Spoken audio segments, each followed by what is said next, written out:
how to do a back bend. So let's start. Our warm-up is going to be just 1 minute of running in place, 1 minute of jumping jacks, and then a 1 minute plank.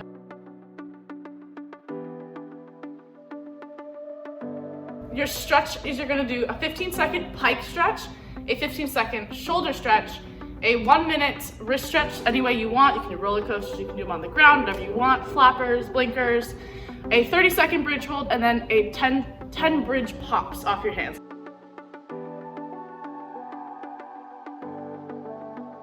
Okay, so some tips on how to get a back bend is the first thing you want to do is have a very strong bridge. You want to have a great bridge that you feel sturdy and that you can hold for a while. You also want to be able to do bridge rocks and bridge pops without a problem. So I will show a bridge rock and a bridge pop. So a bridge rock is you're up in your bridge and you're going to push your shoulders out past your hands very slightly. A bridge pop, you pop off your hands, pop off the feet. Hands, feet. Just like that. And when you're doing back bends, it's going to take a lot of rocking and rolling in order to stretch out your back, because it is very hard to do with your back muscles. Another very important thing for a back bend is being able to have really strong wrists and be able to hold the weight on your hands, because you are essentially holding your whole body weight when you are bending backwards. So, a couple drills we're going to do is the first thing you do is a back bend walk down a wall. So I have this cheese mat here. You can also use a normal wall if you don't have access to a cheese mat. And how this will work is you're going to stand about, I'd say about 2 feet from the wall, depending on how tall you are.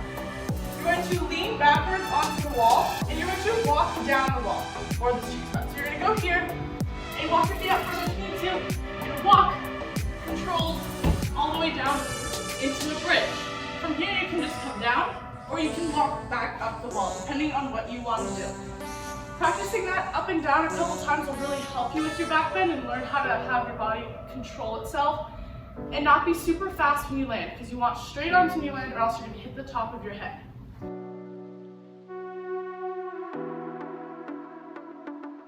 Another thing you can do is a back bend up onto an elevated surface. So I do not have an elevated surface near me, but you would essentially stand up and you would back bend and have your hands land on a higher surface. You can use a panel mat, or you can use a bed if you want a very high surface, or really any mat that you can think of that will elevate your hands above your feet. And then once you feel comfortable with that, if you have a safe spotter around, you're going to have someone spot your lower back here and hold you up as you bend backwards. You want to make sure your back bend is very slow, that your core is engaged and your back is engaged, and that you're bending backwards. So if you do have a spot, I want that spot to put their hand here if you're comfortable with that.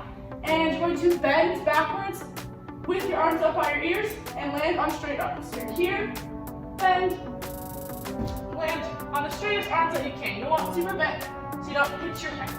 And then you can come back down, rock, and roll your back out. Again, try that back bend on a mat before you try it on the ground on a super hard surface. You can do it on a mat, a yoga mat, a panel mat, any mat that you can think of. You can even try it on a soft mattress as long as you feel comfortable.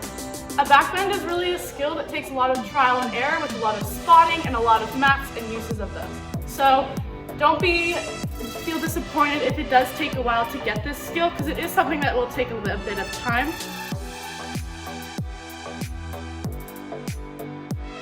But keep practicing every day. Make sure you stretch your back out every day, stretch your wrists out every day, and practice a couple back bends a day, and you should be on your way to getting a back bend soon.